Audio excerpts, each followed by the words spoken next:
que o universo e a vida não foram criados ou não teriam sido criados há 30 minutos atrás?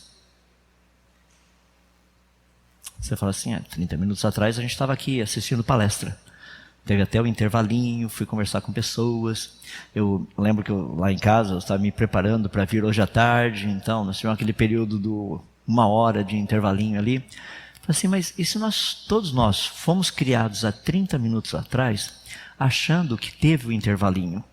E o intervalo nunca existiu. Mas nós já fomos criados achando que ele tivesse existido. Você foi criado achando que você esteve na sua casa hoje, que você tomou banho, trocou de roupa, seja lá o que foi, e veio para cá. Ou você achando, inclusive, que você um dia foi para a escola ou trabalha. Mas tudo isso, você foi criado há 30 segundos atrás já achando todas essas coisas. Alguém gostaria de tentar provar que eu estou errado? Você pode discordar, mas você não consegue provar que eu estou errado. Percebe o tamanho do nosso problema? Então, quando nós tratamos com datação, as coisas são complicadas. Por exemplo, não seria tão bom se nós encontrássemos fósseis e no fóssil já viesse uma etiquetazinha assim, esse fóssil tem não sei quantos milhões de anos. A data de nascimento do fóssil ou da rocha seria uma maravilha, né? E existem áreas das ciências que trabalham com essa parte. Só vou dar 3 delas, mas tem outras. Geocronologia é a área da ciência que determina a idade de rochas, fósseis, sedimentos, esse tipo de coisa. Bioestratigrafia estuda o tipo de fóssil que é encontrado nas camadas de rochas. E você tem a cronoestratigrafia, que é o que procura mostrar como teria ocorrido a idade, ou o que teria ocorrido, desculpe-me, durante a idade de um determinado planeta, à medida que o tempo foi passando. Então essas são as considerações, as 3 áreas principais. Dentro da área de metodologia, existem métodos diferentes de datação. Nós temos os métodos incrementais e temos os métodos chamados radiométricos. Métodos incrementais são aqueles que você mede o aumento ou a diminuição de alguma coisa. Métodos radiométricos são aqueles que existem elementos químicos radioativos que, com o passar do tempo, eles vão se desintegrando. Então você mede a quantidade inicial desse elemento químico, com o passar do tempo ele vai desintegrando, você mede quanto sobrou aqui na frente. Só alguns exemplos dos métodos incrementais, para começar. Nós temos um que é chamado de dendrocronologia. São aqueles anéis que tem nas árvores. As árvores aqui próximas do Equador, praticamente não tem muitas que tem esse anel, esses anéis. Mas se você pega árvores de regiões subtropicais, dali para frente, onde existe uma variação muito grande da temperatura, as estações são mais definidas, você percebe isso nas árvores. Tem um anel branquinho que vocês estão vendo ali, o anel claro, esse daí é o que cresce durante a primavera. O mais escuro cresce durante o verão. Outono e inverno você não tem. Então, por exemplo, se o anel clarinho é bem fininho, é porque na primavera choveu pouco, estava bem seco, a árvore não cresceu muito. Se você pega, por exemplo, o anel escuro no verão, está bem grosso, porque naquele verão choveu bastante, fez muito sol, a árvore cresceu bastante. Então, esses anéis das árvores, tecnicamente eles nos contam a história da árvore. Então você tem condição de saber como foi, assim, se o ano foi muito quente, se foi muito frio, se choveu muito, se choveu pouco. Tudo isso fica guardado ali no histórico da árvore. Então se você medir o número dessas duplas de anéis, o claro e o escuro, você vai saber quantos anos a árvore tem. Então nós já encontramos árvores aí que você vai medir esses pequenos anéis ali dentro. Tem árvores até de 3.000 anos. Então você tem 3.000 anos de história ali, cada primavera, cada verão, etc. coisa e tal. Isso daí é dendrocronologia. Tem um outro que a gente trabalha bastante também, que é datação pelo magnetismo terrestre. Isso aí, inclusive, tem uma área de aplicação espetacular que a gente chama de arqueomagnetismo. O campo magnético da Terra, ele flutua um pouquinho com o passar do tempo. Tá? Se você olhar assim, imagina o eixo da Terra aqui, a Terra redonda aqui em volta, e o campo magnético da Terra ele tem a tendência de girar mais ou menos assim, ó, tá? Em volta do eixo principal da Terra. Então nós sabemos o quanto que ele vira, quanto que ele sai da posição porque ele não é fixo. O fascinante sobre isso é que se você pega, por exemplo, vamos pegar lá no meio da Amazônia, vamos pegar aqui alguns séculos atrás, ou talvez 1500 anos atrás, sei lá, um tempo atrás, alguns habitantes da Amazônia resolvem fazer cerâmica. Então eles pegam um pouco do barro, faz a cerâmica e colocam no fogo. A cerâmica tem uma característica muito interessante, que ela literalmente ela guarda na sua estrutura a posição do campo magnético quando você colocou o barro lá no forno. Então, se o campo magnético está nessa direção, você vai perceber que existe um alinhamento do sisteminha na cerâmica na mesma direção do campo magnético. Então, vamos supor agora, chega o ano 2019, eu e você estamos lá no meio da Amazônia fazendo nossa pesquisa. Daqui a pouco você cava um negócio lá, plum, sai um pedacinho de uma cerâmica. Rapaz, há quanto tempo será que foi isso daqui? Então, nós marcamos exatamente em que local foi encontrado, latitude e longitude. A gente pega, leva isso aí para o laboratório, e no laboratório é possível medir esse ângulo do campo magnético da Terra.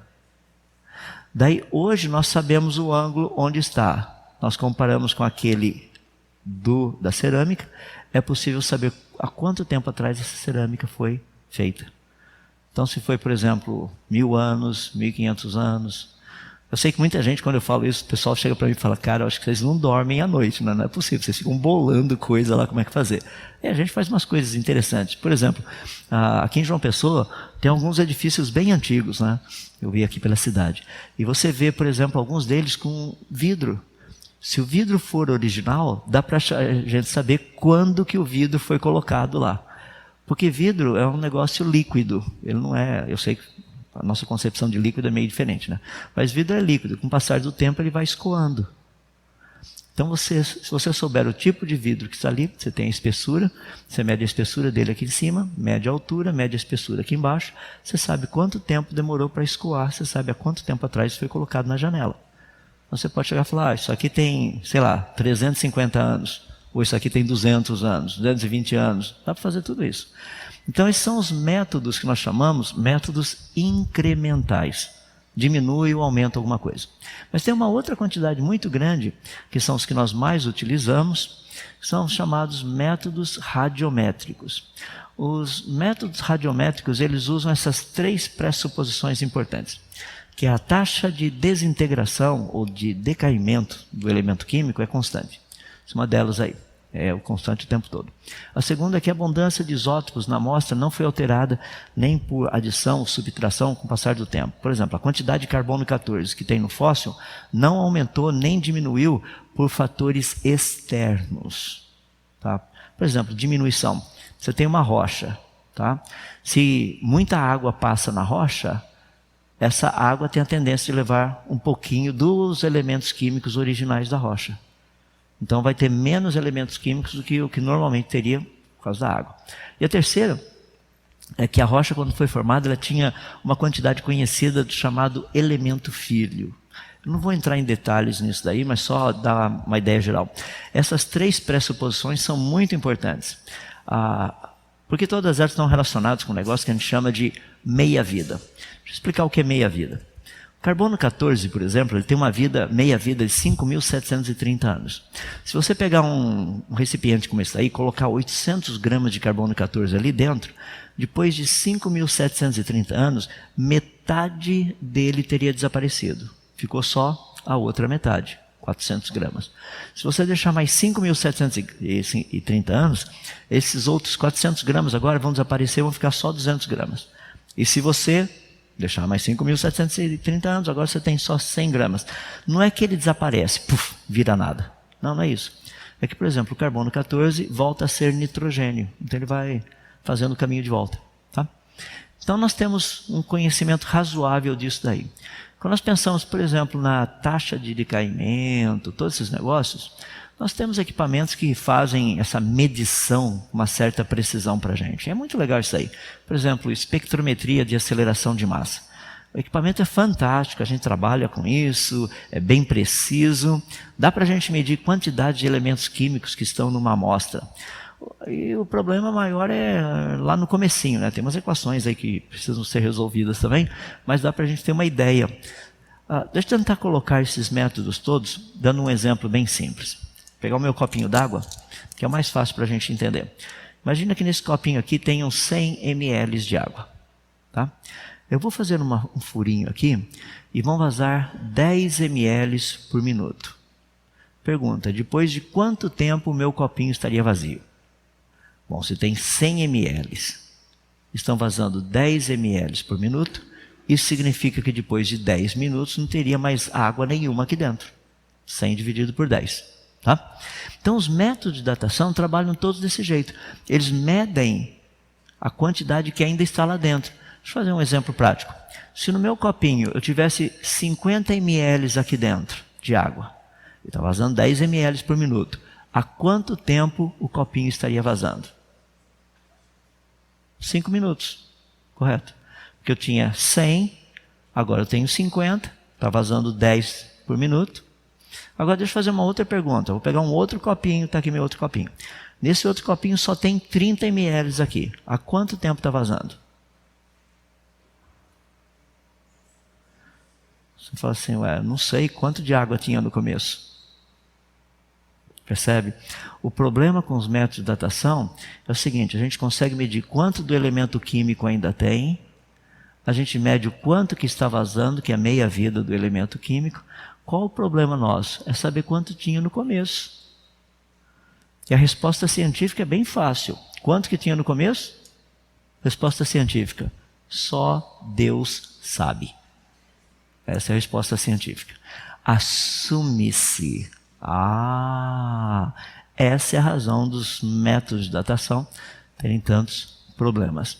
Deixa eu dar um exemplo para vocês. Existem muitos métodos de datação, não é só o carbono 14. O carbono 14 é um método de datação utilizado para idades até mais ou menos 6.000 anos. 6.000. Mais de 6.000, daí para cima, você tem esses outros métodos aí. Tem o samário neodímio, tem o rênio ósmio, tem o rubídio estrôncio, tem o potássio argônio, lutétio hafnio, tem o tório chumbo, tem urânio chumbo. Tem dois de urânio chumbo que vocês estão vendo aí. Um é o urânio 235 e o outro é o urânio 238. Então tem uma quantidade muito grande aí. Dá uma olhadinha o que mais ou menos o método de datação faz. Vamos imaginar que se você medir a quantidade de urânio e chumbo numa rocha, porque o urânio, à medida que ele desintegra, ele vira chumbo. Tá? Então, essa proporção de urânio e chumbo, considerando 1 grama de urânio, você vai perceber que esse negócio teria 100 milhões de anos. Se a quantidade de urânio diminuir ainda mais e a quantidade de chumbo aumentar um pouco, significa que mais tempo teria se passado. Então você teria agora 1 bilhão de anos. Se o negócio for desse jeito aí, agora diminuiu ainda mais a quantidade de urânio, aumentou ainda mais a quantidade de chumbo, agora você tem 2 bilhões de anos. E se você chegar a um negócio desse jeito assim, tem essa quantidade de urânio, diminuiu ainda mais, daí você vê a quantidade de chumbo, aumentou ainda mais, 3 bilhões de anos. Então as pessoas chegam para mim e falam assim, não, mas os métodos de datação são bons então. Bons na maneira de dizer. Por quê? Se os métodos de datação funcionassem, você poderia pegar uma mesma rocha e datá-la com 2, 3, 4 métodos de datação e todos eles dariam a mesma idade da rocha. Olha o problema. Se você pega uma única rocha e data com métodos diferentes, as idades são horríveis. Fica um negócio totalmente um disparate a coisa. Olha só, essa rocha, que é uma rocha basáltica, foi feita uma experiência, datado com o método urânio-chumbo, rubídio estrôncio e potássio argônio. Com o método urânio-chumbo, deu uma idade de 2 bilhões e 600 milhões de anos. Com o rubídio estrôncio, deu uma idade de 1 bilhão e 270 milhões de anos a 1 bilhão e 390 milhões de anos. Com o potássio argônio, deu uma idade de 10 mil anos a 117 milhões de anos. Em outras palavras, a idade da rocha, qualquer coisa entre 10 mil anos e 2 bilhões e 600 milhões de anos, você está certo. O que isso significa? Que nós não sabemos a idade da rocha, só isso. Ou seja, os métodos de datação criam esse tipo de problema para a gente. Por isso que eu li logo no comecinho essa publicação científica, que alguma coisa precisa ser feita para acabar com essas discrepâncias todas que nós estamos encontrando por aí, que produzem idades exageradas, etc. coisa e tal. Mais um exemplo, só para você ter uma ideia onde nós estamos no meio de tudo isso. Olha que coisa fascinante. A Universidade do Havaí fez uma série de estudos muito interessantes, pegando literalmente a lava vulcânica do vulcão Kilauea, para fazer um estudo, datação do vulcão e tudo mais. Então, vocês estão vendo aí uma lista aqui da profundidade da qual a lava foi retirada e a idade associada com essa lava nessa profundidade. Então, por exemplo, lava que estava, olha ali no meio, lava que estava a 2.590 metros de profundidade, quase 2.600 metros de profundidade, deu uma idade de 43 milhões de anos. E as pessoas falam, mas qual o problema? O problema é que o vulcão Kilauea surgiu há 1000 anos atrás. Isso é registro histórico. Agora, como que um vulcão de 1000 anos pode ter lava de 43 milhões de anos? Percebe o problema, a discrepância que existe com a datação radiométrica? E eu fico impressionado como pessoas preferem crer nesse negócio maluco que está aqui. Não estou dizendo que ele não é lógico. Não sei se lembram de ontem a ideia de lógico, mas errado. A ideia você não vai conseguir chegar na sua casa. Por quê? Porque primeiro você precisa percorrer a metade da distância, daí tem a outra metade. E agora para percorrer essa metade, você tem que percorrer a metade dela, daí falta outra metade. O raciocínio é lógico, mas está errado. Ou seja, essa ideia dos métodos de datação, o raciocínio é lógico, mas ele está errado. E isso precisa ser arrumado urgentemente. Então, só para a gente pegar algumas ideias aí que eu quero dar para vocês, as pessoas me perguntam, então qual seria a idade do planeta Terra? Não é difícil dizer isso.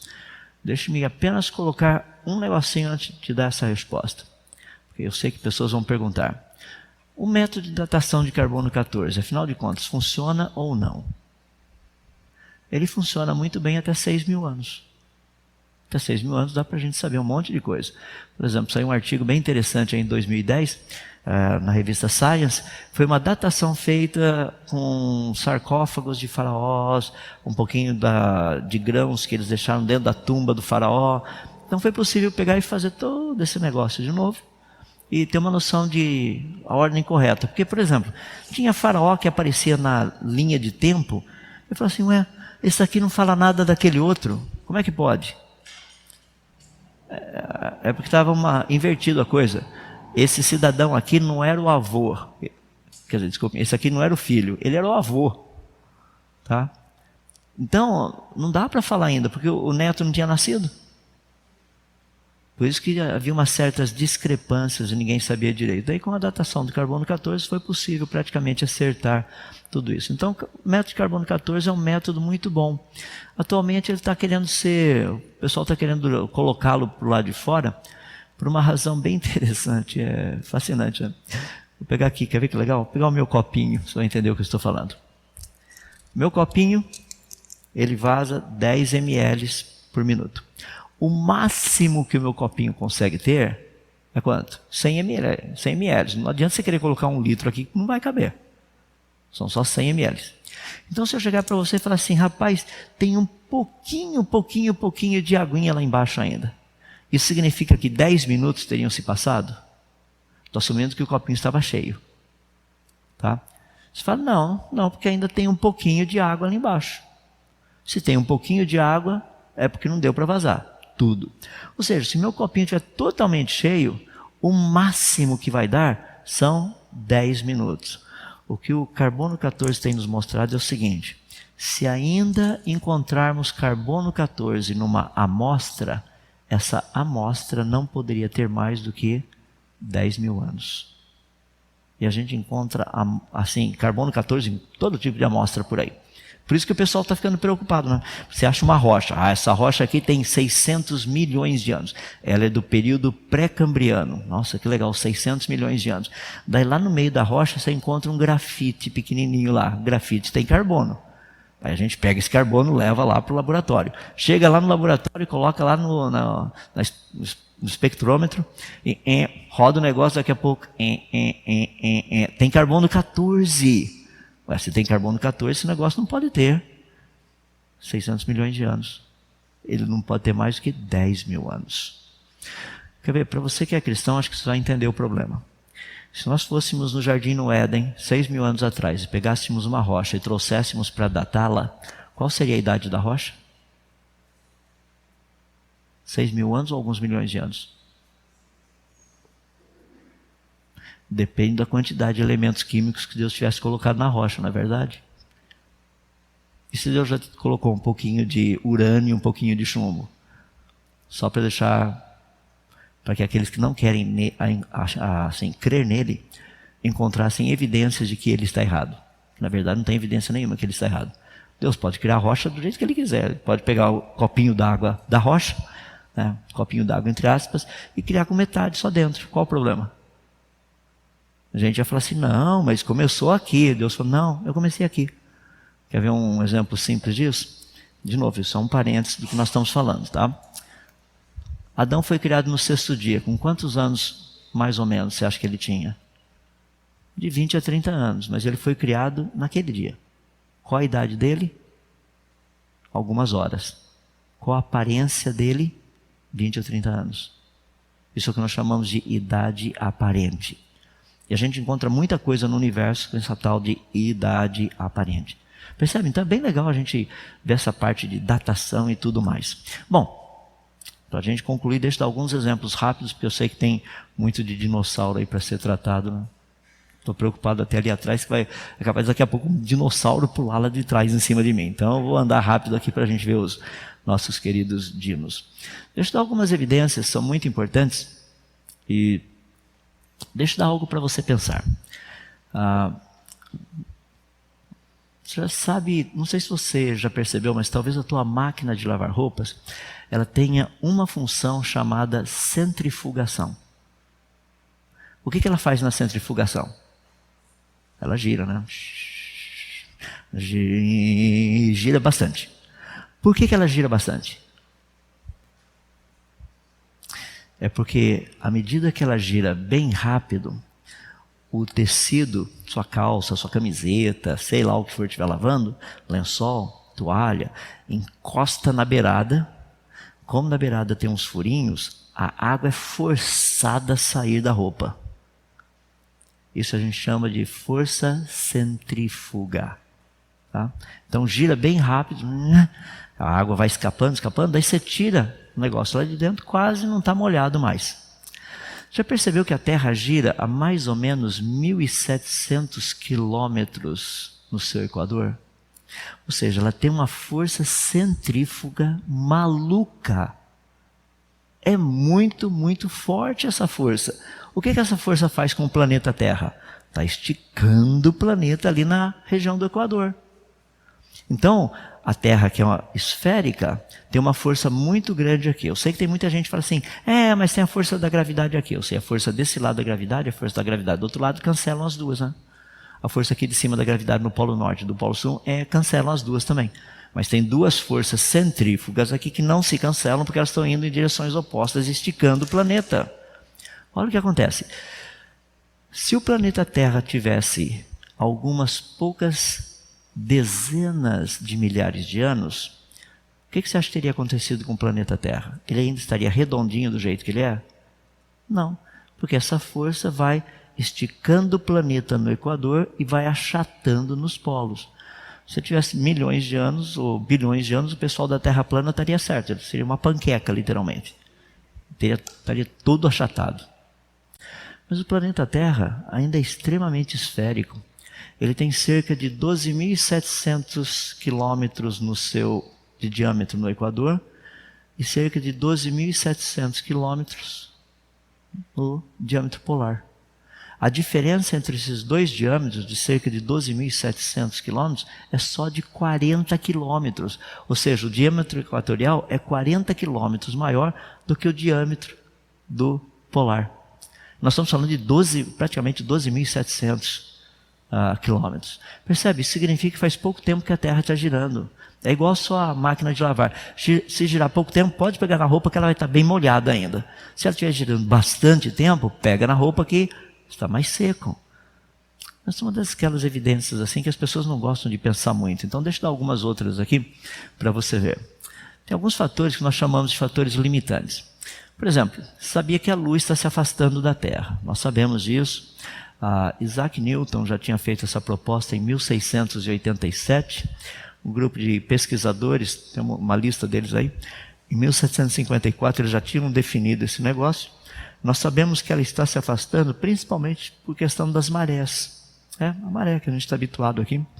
Então você tem maré alta e maré baixa, maré alta e maré baixa. Nós sabemos como funcionam as marés, tá? Não somente em relação da Lua, mas também essa geometria entre Terra, Lua e Sol. Nós sabemos quais são os pontos no planeta Terra onde a flutuação da maré é muito alta, onde é muito baixa. Nós temos as equações que nos ajudam a entender esse negócio todo. Em outras palavras, a maré, a água do oceano, quando tem maré alta, é porque a Lua está puxando. Só que a Terra, por girar mais rápido do que a Lua, faz com que a maré fique um pouquinho à frente desse eixo Lua-Terra. Pode ver que a maré alta está aqui, depois da maré alta que vem a Lua. É sempre assim. O problema com isso, sabe o que é? É que essa maré alta aqui trava essa Lua, ela puxa a Lua um pouquinho. Ela faz uma forcinha assim para jogar a Lua como se fosse um estilingue. Então a Lua está ganhando um pouquinho de velocidade. O que está acontecendo, na verdade, é que a Lua está se afastando da Terra. E a gente sabe disso.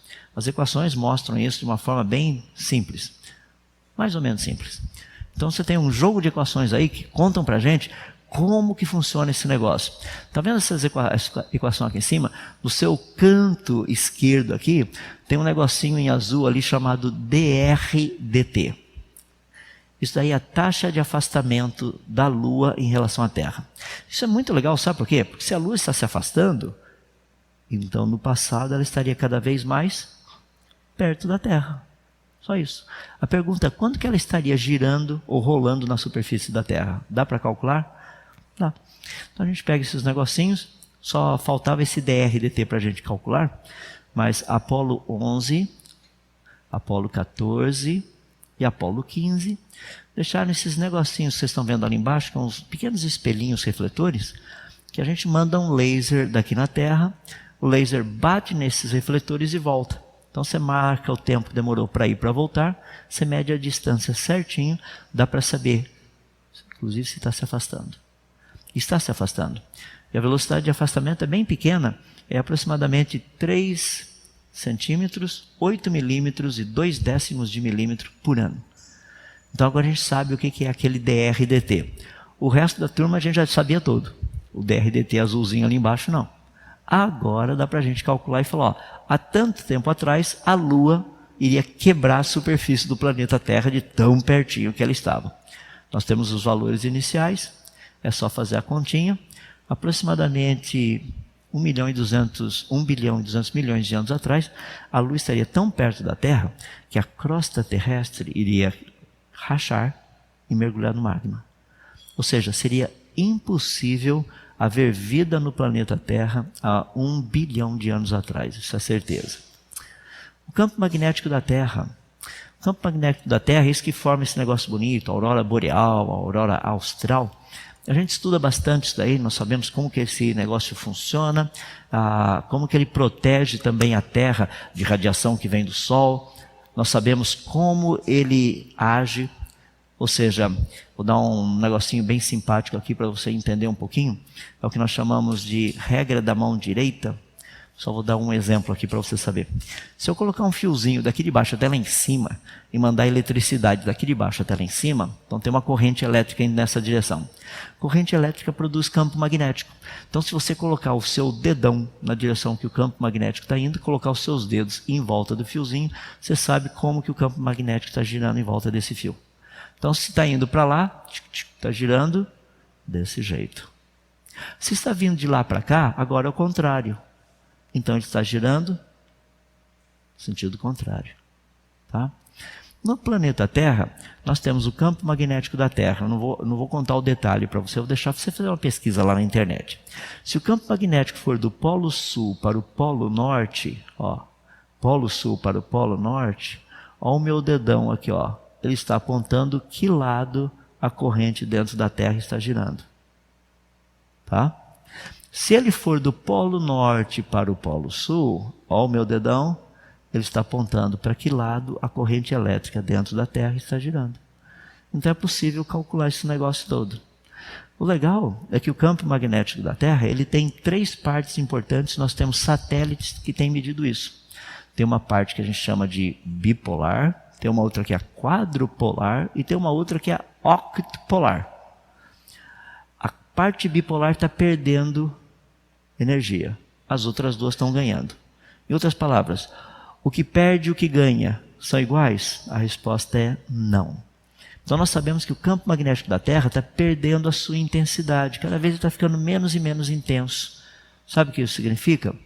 Que se nós voltarmos no tempo, há 40 mil anos atrás, o campo magnético da Terra seria praticamente igual ao campo magnético do Sol.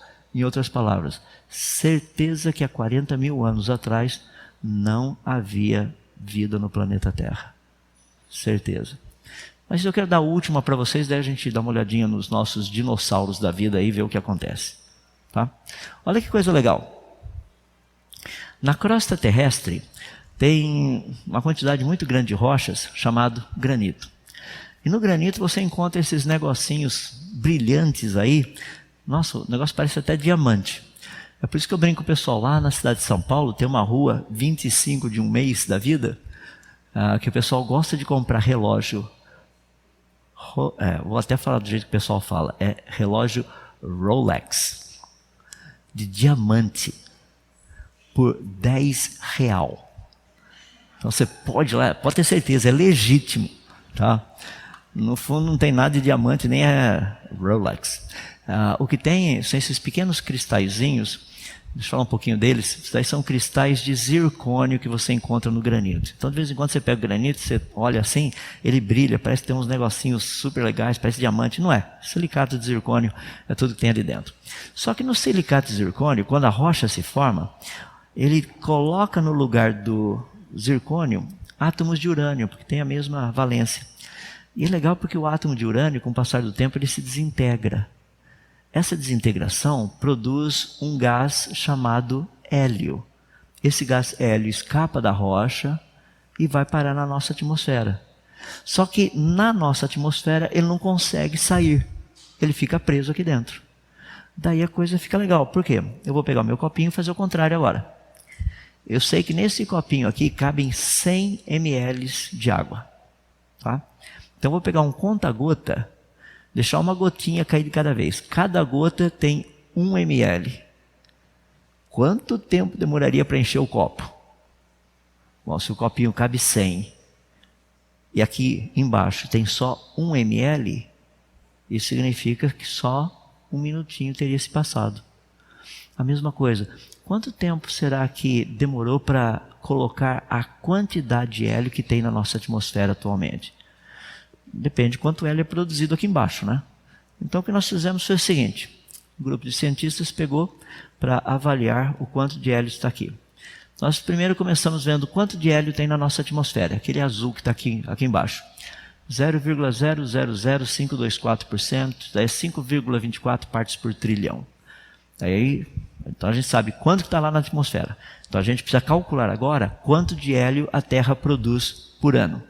Então nós conhecemos as equações certinhas aqui do quanto que ela produz por ano. Então você sabe como que funciona o mecanismo. O gás hélio fica dentro de um retículo cristalino, que é um tipo de uma célula aqui dentro do cristal. Daí ele vibra, ele sai daqui, vai para o outro, vibra, sai daqui, vai para o outro, vibra, escapa, vai embora para a atmosfera. Então a gente sabe quanto de energia tem que ter esse negócio, como é que funciona esse mecanismo todo. A gente pega e estuda a rocha onde o hélio é formado, quais são as características dessas rochas, todos os detalhes, e a gente tem a equação que mostra como que esse negócio ali de dentro sai, escapa e vai parar no espaço. Daí a gente pega as amostras. Então nós pegamos amostras de vários lugares do planeta para nós termos uma média do quanto é produzido por ano. Então agora nós sabemos o quanto tem lá em cima, o quanto desse gás hélio é produzido aqui. A pergunta é: quanto tempo teria sido necessário para que nós tivéssemos na nossa atmosfera 5,24 partes por trilhão de hélio? A resposta é fascinante mesmo. 6.000 anos. A quantidade de hélio que está na nossa atmosfera equivale a 6.000 anos de desintegração atômica de urânio em chumbo nos pequenos cristais de silicato de zircônio que a gente encontra no granito da crosta terrestre. Eu sei que quando a gente mostra isso daí, muita gente fica preocupado, né? Porque uma vez um professor universitário, eu estava lá em São Paulo dando essa palestra na USP, e daí eu coloquei todos os detalhes e tudo mais. Na USP, assim, no departamento da Poli. Então, eu estava lá na Poli mostrando isso daí, um professor chegou e falou assim, mas você não quer, está assumindo que isso daí é constante. Eu falei, olha, com todo respeito, se não for constante, nenhum método de datação funciona, porque todos os métodos de datação assumem o quê? Constância. Tem que ser constante. Se esse não é constante, os métodos de datação também não são constantes. E se os métodos de datação não forem constantes, acabou a metodologia de datação. Daí falou assim, mas então se os métodos de datação são constantes, você está dizendo aqui que o planeta Terra não pode ter mais do que 6.000 anos? Bom, isso é o que a evidência mostra. O que eu posso falar? Qual a idade do planeta Terra? Lembra que eu não usei nenhum argumento religioso, tá? Não peguei nada de Bíblia, não peguei genealogia da Bíblia, absolutamente nada. O que eu peguei foi só estudar um pouquinho de átomos de hélio que se formam em silicatos de zircônio dentro de rochas terrestres. Só isso. Tem muita coisa boa para estudar, né? Pergunta, qual a idade da Terra? Depois de tudo isso, eu pegar aquele programa antigo da Rede Globo, você decide. Tá legal? Tem informação. Agora, eu não tenho como chegar e falar assim, essa é a informação.